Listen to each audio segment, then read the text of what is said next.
Así que un saludo grande a Roberto Sayek. Roberto, estoy bárbaro. ¿Cómo le va? Bien, Hugo, bien. Si tiene que ir algún día al oculista. Ahora También. he tomado todas las precauciones, alcohol, gotí, todo. Para no contagiar. Para no contagiar. Claro.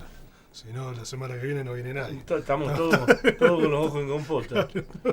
¿Cómo anda, doctor? Bien, bien, disfrutando del viento zapalino. Viento zapalino y mucho frío. Todos los pueblos cordilleranos, todos con mucho frío, lluvia, nieve.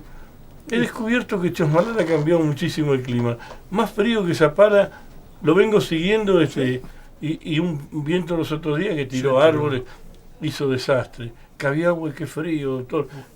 Frío de haber muy poca diferencia, 3 grados bajo cero y 1 grado la máxima. Y así, bueno, Mejor. San Martín de los Andes ni le cuento. Dicen que si el invierno es frío, el verano es bueno. Me decía un amigo que la nieve y las lluvias tienen que cubrir 80 centímetros de la corteza, del humus y un poco más. Me decía mi amigo Casiano Puel. No sabía. Él me decía va a ser bueno el verano. Pero ha llovido y la nieve no se ha quedado. No sé, claro. Los lugares no tienen mucha nieve. Así que hay que esperar. Sí, habrá que esperar. Igual queda todavía, ¿cuánto? ¿Un mes? O sea, agosto. Invierno. Usted sabe que agosto siempre fue el mes de los vientos Sí.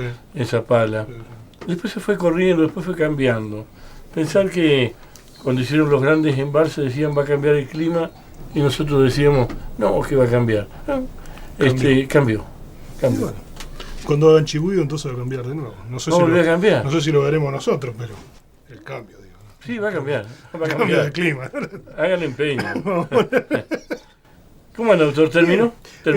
Vamos a analizar la... Sí, dijimos que íbamos a traerlo 3 veces. Esta va a ser la tercera porque quería contar para poner un poco más de interés a ver si alguien lo quiere leer. Habíamos dicho que el protagonista, que es Ren, tenía, dijimos el programa anterior, que tenía algunos dones, como le llama la autora en el libro. Bueno, uno de los dones que tiene es hacer saltos en el tiempo. Suponemos que hacia adelante y hacia atrás.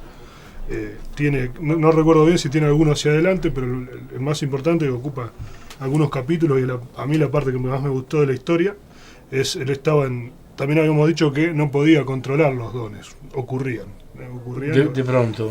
Y ocurrían. Entonces él estaba sentado en su oficina, en su escritorio, y de repente se encuentra con que ya no reconoce más su oficina. Cambió todo y ahí adelante sentado un tipo.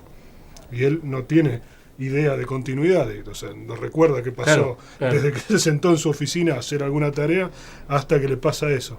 Y bueno, y en realidad lo que le había pasado es que había hecho un salto hacia atrás de 300 años y estaba en su castillo, estaba en su oficina, estaba en su ciudad, pero nadie lo conocía porque hacía 300 años. Claro. O sea, él era el que era duque en ese momento, él era un descendiente, o que obviamente él tenía noticias del antepasado, pero el antepasado obviamente no podía tener noticias de él. Y como él no sabía si iba a volver o cómo hacer para volver, porque el don no tenía un control muy definido, él hace una parte muy importante de su vida y muy importante para él, 300 años atrás, en el tiempo. Entonces descubre que el castillo donde ellos vivían 300 años antes estaba abierto, no era una ciudadela cerrada como la que habíamos contado, que la gente entraba y salía, que se veía el sol, que se veía el cielo, había ventanas, todo lo contrario a lo que él había vivido, o sea, al lugar que él vivía, que era en realidad el mismo lugar, pero 300 años más adelante.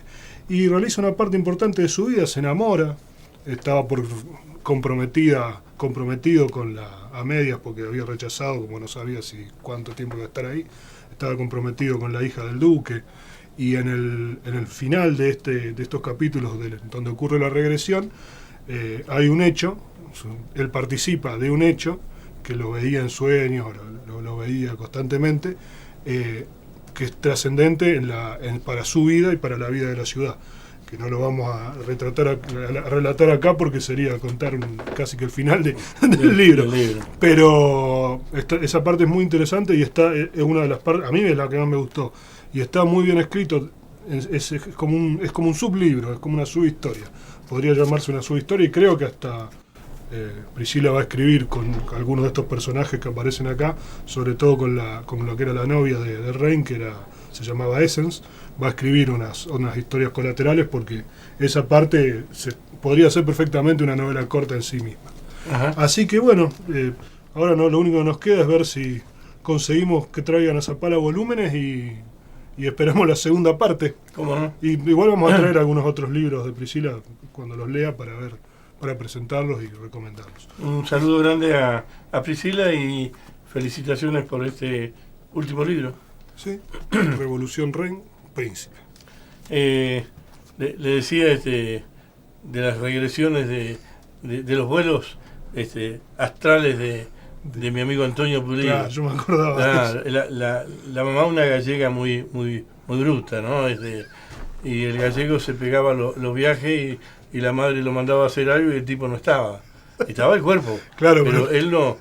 Así que le daba una paliza que cuando volvía encontraba todo el cuerpo a la miseria. La vieja le daba unas palizas tremendas. ¿Vio? No haga viaje. No, por lo menos con un gallego, evidentemente. Con la mamá gallega Claro, no. Con la mamá gallega no se jode, ¿vio? Gracias, doctor. Nos vemos, Hugo. Pausa.